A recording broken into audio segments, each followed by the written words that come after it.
The village square of Ikodinyang exploded with traditional drums and songs of victory, dust, and celebration as old and young women screamed with laughter and jubilation. It was the final day of the wrestling festival of the community in the village square. An event held once every 2 years to honor the gods of strength and courage, demonstrating agility by the youth to hunt, farm and protect families and the community at large. From far and wide, villagers had gathered under the great mahogany trees and rented canopies to witness a contest of power. Young men in diaspora that are natives of Ikodinyang return home for the festival. Some to participate in the contest, while others just watched. The spoils and icing on the cake of the festival included reunion of family members, reunion of old friends, cultural practices, cultural dances, boys and girls pick new love partners with intention for marriage, and of course, young girls flaunt themselves for desired suitors. Drums pounded in rhythm with the chants of the griots. Mothers tied wrappers tighter, children clung to their fathers' shoulders, and smoke from roasted animals of different types, killed from hunting, purposely for the festival. All the roasted animals, palm wine and other locally brewed drinks are free for all. Nothing is bought and nothing is sold at the festival. Every consumable thing was free for all. In the center of the locally constructed ring, stood Ekong, tall, sweat-drenched, his dark skin glistening under the early evening sun. At 24, he was the pride of Ikodinyang, the undefeated champion of the festivals running for the second time. His muscles, sculpted by farm work and hunting, rippled as he raised his hands in victory over Apan, a challenger that fought his way to the final by easily defeating his opponents at the preliminaries, and was well rooted for, to overcome Ekong, the reigning champion. Even the spectators from neighboring village, from where his mother was married into the village of Ikodinyang, proudly drummed their praises in support of Apan. Their disappointing shock was electrifying as the bout turned out to be an easy win for Ekong. No one expected it. Not even Ekong. The crowd roared. Palm wine was poured with roasted meats in abundance. Praise songs rose and crowded the airspace with the atmosphere that if only customary of the final day of any great event. The gods were honored with victory incantation around the arena by the village traditional priest. Young girls of character unleashed a no-holds-back attitude in their jubilation. They let it all out. Some said it was an avenue to get a good and capable husband. Some simply believed that it was fun and opportunity to enjoy their moments at the festival before they get married. That was just a few opinions from many. But Ekong's eyes searched the crowd for something or someone. Amid the sea of joy and bodies, he knew that his mother will be somewhere, celebrating. He had promised his mother that he was going to win the prize, and his hopeful mother simply prayed for him and advised him to be careful. He knew his mother would be proud. With his smile of victorious joy hanging on his radiant face, his eyes scanned for his mother. Then he spotted her. Not his mother, but her. And it was just a glance that changed everything. She was unlike anyone else in the crowd. Not because she was dressed extravagantly, in fact, she was simple. Her hair was dark and braided back to honor her beautiful slim neckline, her Ankara gown fitted so nicely, her eyes wide and thoughtful. And then her smile. Oh! Her smile. It was luminous and charming, inviting and expressive of the goddess of beauty. She stood still in the midst of chaos, quiet in her elegance. And when their eyes met, something inside Ekong shifted. It wasn't just attraction. It was recognition. Something in her gaze reminded him of dreams he couldn't explain. Their eye contact lasted not more than a breath, but for Ekong, the noise of the celebration melted away.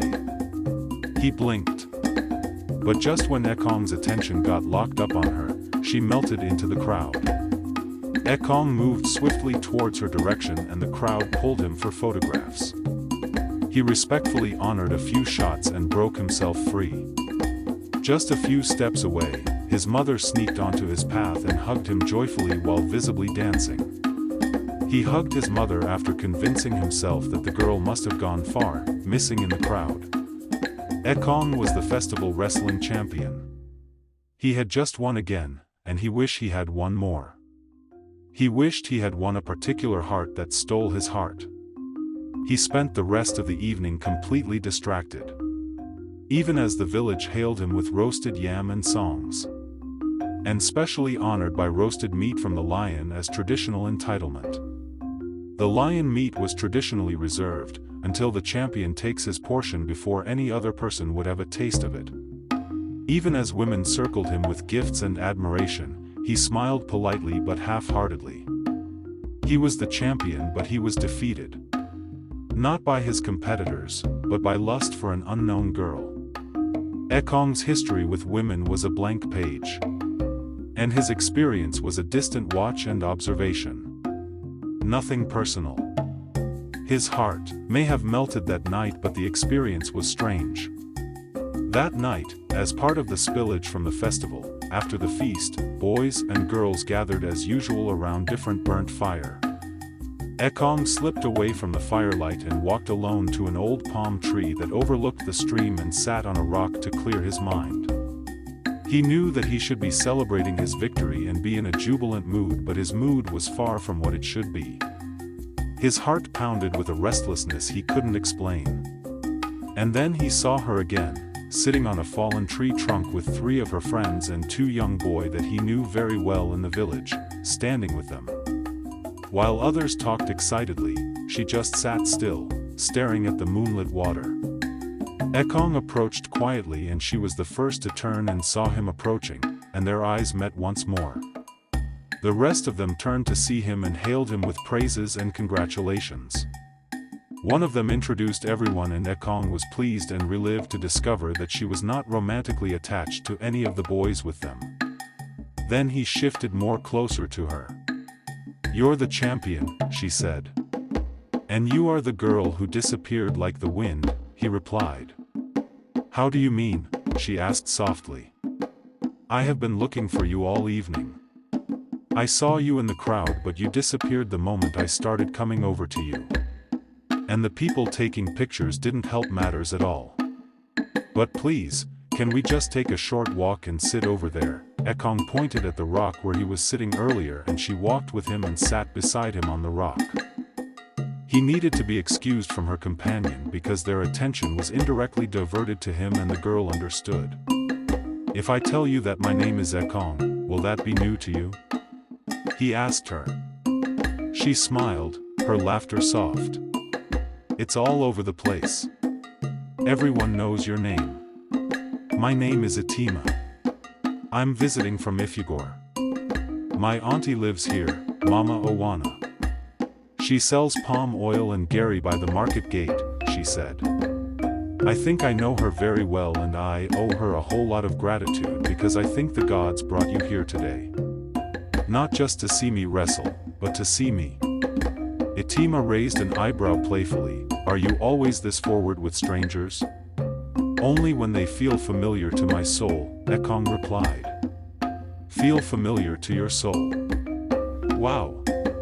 That's deep. Sounds good and special," Itima admitted. "Yes you are," Ekong insisted. "Yes I am what?" she asked. "Yes, you are special," Ekong said. "Thank God, it is night and dark, so I can blush comfortably," Itima said softly with a smile. "I wasn't saying to impress you or make you blush, I was actually making a true confession," Ekong said, and Itima stared thoughtfully at him for a few seconds. "So you are not only good at wrestling men. You wrestle the minds of girls with words too," Itima observed. "I am only here with you. Not with girls." "It's not my thing," Ekong informed. From that day, Ekong and Itima began to spend time together, at first in the open, then in quiet places away from watchful eyes. They walked to the riverbank together sometime to fetch water, shared roasted plantains, and watched the sunsets in each other's company.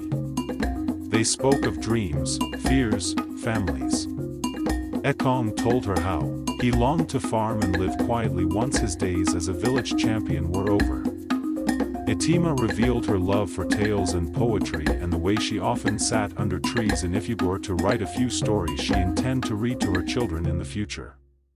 Each conversation and time spent together drew them closer.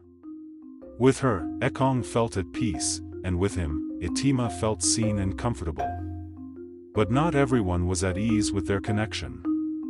The brightness of their future was foreseen and enemies of progress became restless. Of course, no one expected good things to reign without adversaries. It stated with the murmur of tongues, Ekong has lost focus, some whispered. He now follows a girl like a child chases butterflies. He's our pride, others said.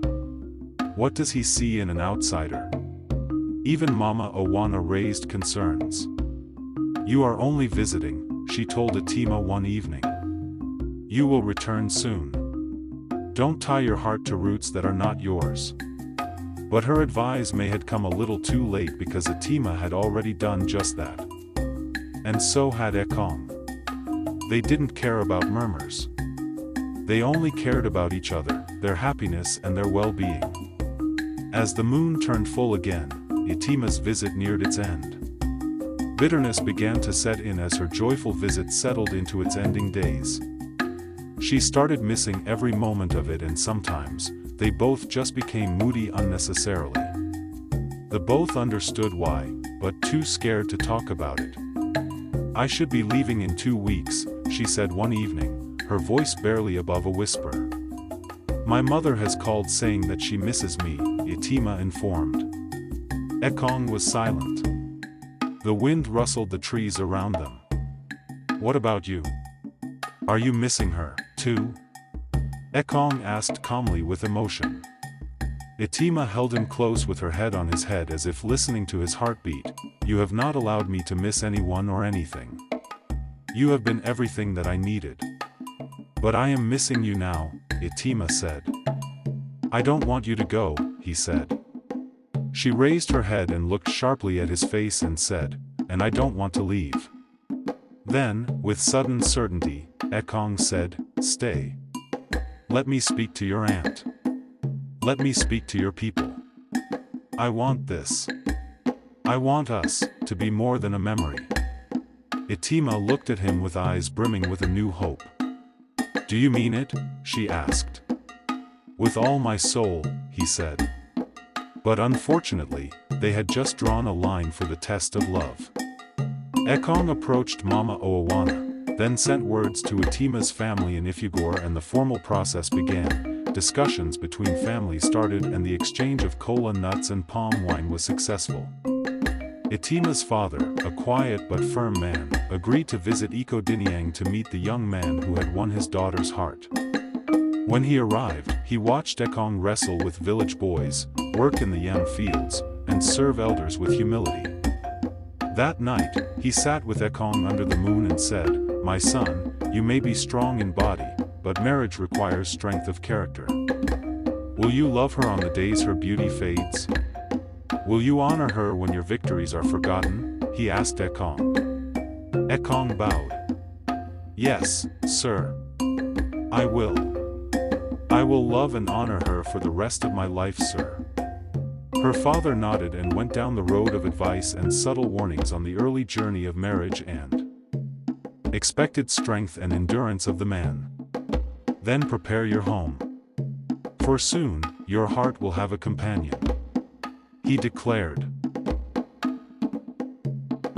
It was a new beginning for Etima and Ekong, after a smaller, quieter ceremony was held just the way they both wanted.